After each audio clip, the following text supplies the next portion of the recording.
So this is how I usually begin a long pose. I'll think about the overall feel of the art rather than work in detail from the get-go, from the start.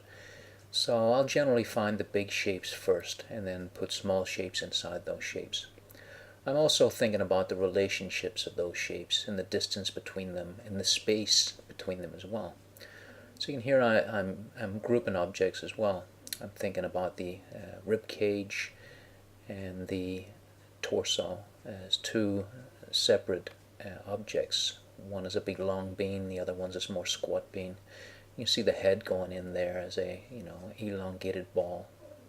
So nothing's a really truly round ball or a square. A square can have a round edge to it, that kind of thing. So everything's kind of very abstract, but basic shapes. A basic square could be a square with a round edge, or a round ball with a square edge to it. A square with a inclined edge to it. But basically, very simple objects. You can see I've left on the top left of the screen there the very foundation, the roughest foundation of this drawing, which is just the biggest shapes and how they relate to each other, how they twist and turn away from each other. And then I find the distance inside the objects. I'll draw a line for the legs. How close the leg toward us is going to define how thick that leg is compared to the other leg.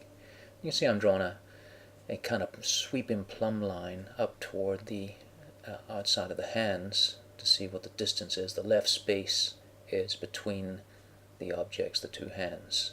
And once again, I won't get caught up in detail. I'll just get the big stuff in.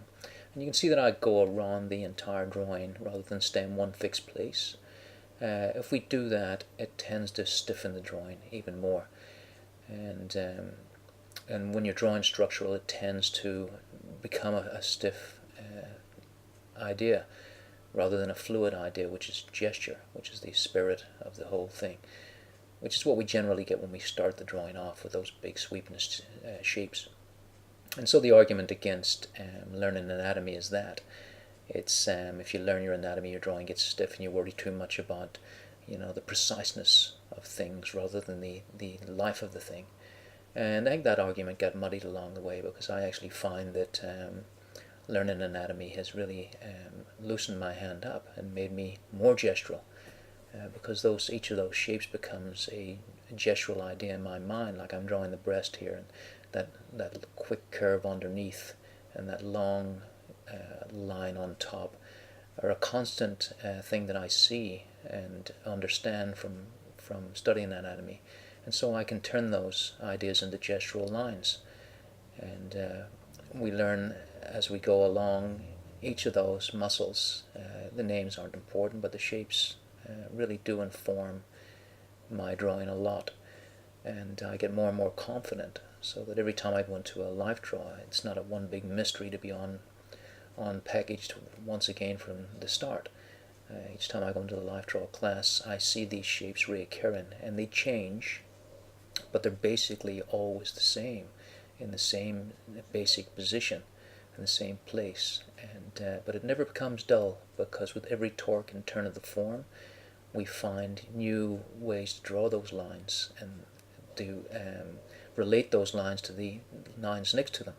And so every drawing, every pose, every change is a new challenge, but less of a frightening thing, because I've learned how the anatomy can be turned into style. And that's why I wrote the book, The Anatomy of Style, because I found now that rather than dread and treat life drawing as a chore, I treat it now as a fantastic, beautiful, wonderful challenge, and not a fearsome thing at all, but a great, wonderful puzzle to be solved with each class, and to find beauty within.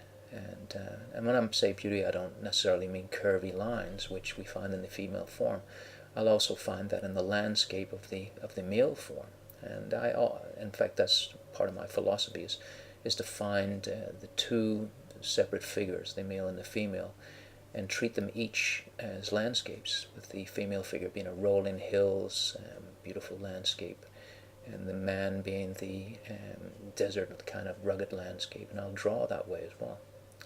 But the anatomy also helps me to see the distance in relationships, that like the eyes halfway down the head, and then the nose halfway down from the eyes to the chin, and then the bottom lip halfway down from the nose to the chin, informs me to put in those little notches quite quickly and easily.